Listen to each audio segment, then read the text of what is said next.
भाई आप लोग तो सुबह सुबह यहाँ आए होंगे, तो मुझे अच्छा लगा। मैं पहले तो अपने आदरणीय माननीय प्रधानमंत्री नरेंद्र मोदी जी को बहुत बहुत कोटि कोटि नमन बंदन करना चाहूँगी कि उन्होंने किसानों के लिए इतनी अच्छी अच्छी योजनाएं चलाई।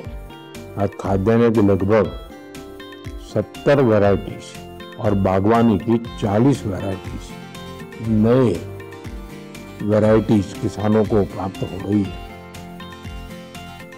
हमें यहाँ आकर इतना अच्छा लगा, बहुत अच्छा लगा। जैसे कि आज 109 वैरायटियाँ ये लॉन्च होने वाली है यहाँ पर।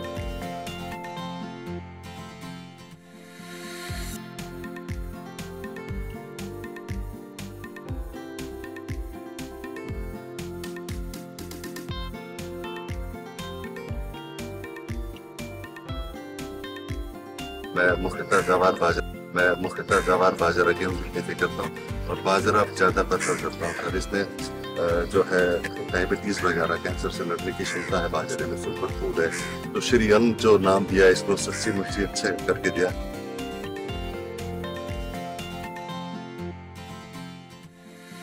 पहले जब ऐसी कोई वैरायटी आती थी और सुनते थे तो स्वीकार कर लेते थे कि कोई बगल वाला खेत वाला करे, जरा पहले दूर से देखे यार ठीक हो रहा नहीं है, फिर हम करें। नहीं सर, ज्यादातर तो यही प्रॉब्लम है। इसका उपाय है, ठीक है, मान लीजिए आपके पास बहुत छोटी 2 एकड़ जमीन है, तो छोटा सा टुकड़ा प्रयोग करना चाहिए, बाकियों में नहीं करना चाहिए। बाकियों में आपके जो, और उसमें अगर ठीक निकलता है या तो 4 कोने में थोड़ा थोड़ा कर देना चाहिए। तो मैं समझता हूँ कि शायद आप खुद अपना प्रयोगशाला अपने खेत में ही खड़ी कर सकते हैं। किसान को किसान देख के जल्दी काम पकड़ता भी, इसकी आमदन मेरे से ज्यादा ना बढ़ जाए। ये बात नहीं है, किसान आज का अवेयरनेस आ चुकी है, लेकिन पिछले 10 सालों में ना किसान सब चना, गेहूं और धान इन फसलों में जा रहे थे। आपने मिल्ट्स के MSP बढ़ा दिया सर। जो झगड़ा कॉर्पोरेट वर्ल्ड में होता है वो आपके यहाँ भी होता है। जब आप सबसे मैं सुनता हूँ तो मैं वाकई मेरा मन कह उठता है कि भारत की खेती के लिए आज बहुत बड़ा दिन है।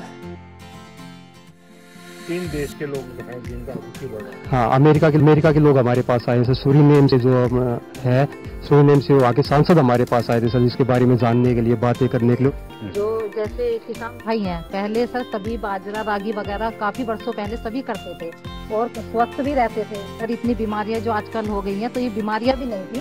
तो सर मिलेट खाना पहले नंबर पर तो स्वास्थ्य के लिए बहुत लाभकारी है। किसानों को सर इससे लाभ भी हो रहा है, क्योंकि उन्हें जो है पैसा भी ज्यादा मिल रहा है सर। हम मार्केट से उससे 2-3 रुपए उनसे सर फालतू खरीद लेते हैं और उससे अपना पैकेजिंग करके सर उसमें भी रेट ज्यादा मिल रहे हैं, तो किसान को सर उसमें डबल आमदनी हो रही है।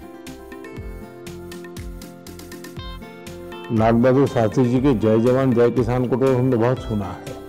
अटल जी ने उसमें जय विज्ञान भी जोड़ दिया था, लेकिन आज का युग बदल गया है, इसलिए मैंने तो कहा भाई जय जवान जय किसान जय विज्ञान और सबसे महत्वपूर्ण जय अनुसंधान। और जब मैं बाजरे के खेतों में आपका जो वर्णन सुन रहा हूँ, ये इतने सारे नए बीज वैरायटी देख रहा हूँ, तो मुझे लगता है ये मंत्र सच्चे अर्थ में धरती पर उतरा है, ये खेतों में गूंज रहा है।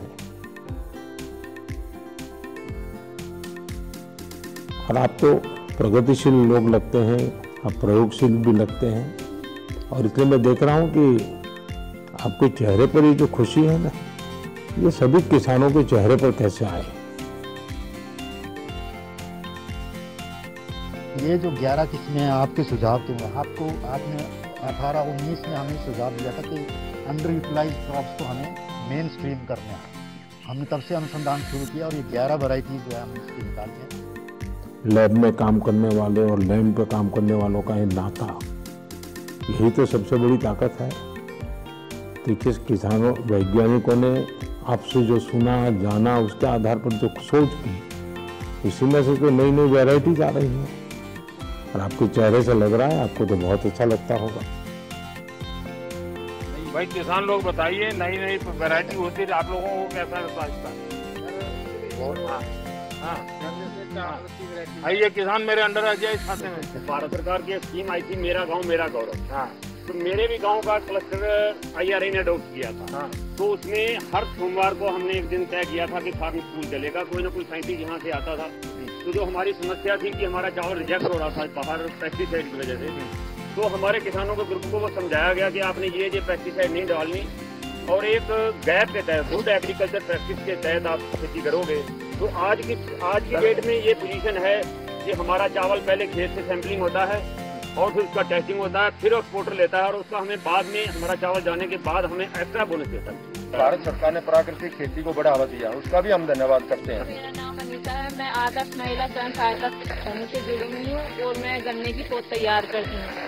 जो अपना रोग ग्रस्त गन्ना होता है उसे अलग कर देते हैं और कच्चे गन्ना निकाल के उसकी नर्सरी बना करके सबको मालूम है कि आपका रोग मुक्त गन्ना का बीज है।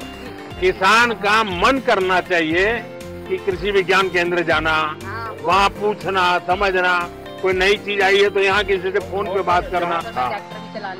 अरे वाह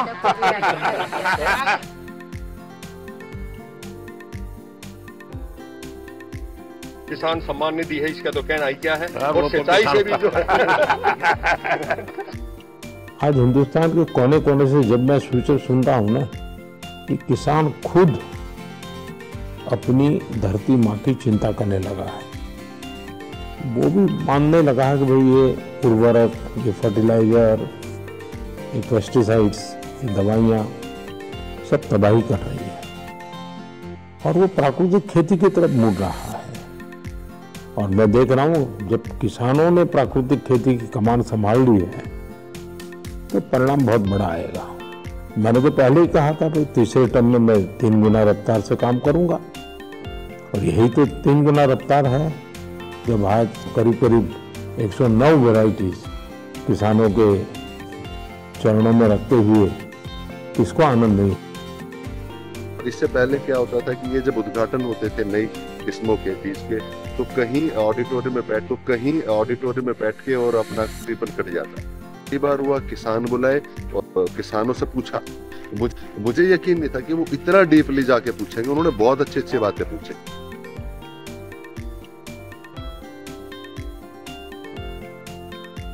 महिलाओं के लिए बहुत कुछ किया है और एक महिला शक्ति को आगे बढ़ने का, आगे निकलने का मौका मिला है। उन्होंने जब से सीरियन के बारे में बताना शुरू किया कि मिलेट्स खाइए, वो अपने बारे में बताते कि मैं मिलेट्स खाता हूँ, इसके ये फायदे हैं, तो लोगों के प्रति उसकी जागरूकता बढ़ी है। और इससे क्या हुआ कि जब डिमांड भी शुरू किया है कि हमारे प्रधानमंत्री जी बहुत दूरंदेशी सोच के और लोगों से थोड़ा आगे के सोचने वाले हैं। प्रधानमंत्री जी ने कहा भी कि जब तक कि किसान और साइंटिस्ट आपस में नहीं मिलेंगे तो वो लैब में रह जाएगी नॉलेज और वो उसकी फार्म पे रह जाएगी। महिलाएं आत्मनिर्भर बनेंगी, किसान भाई अपने आप में सक्षम होंगे, तो ये बहुत अच्छी पहल है। पहले ऐसा किसी ने भी नहीं किया। महिलाओं को स्पेशली इतना प्रोत्साहन दिया कि वो आगे आएं और जब प्रधानमंत्री जी कहते हैं तो लोग भी अपनी घर की महिलाओं को ये मौका दे रहे हैं कि वो जाएं और काम करें।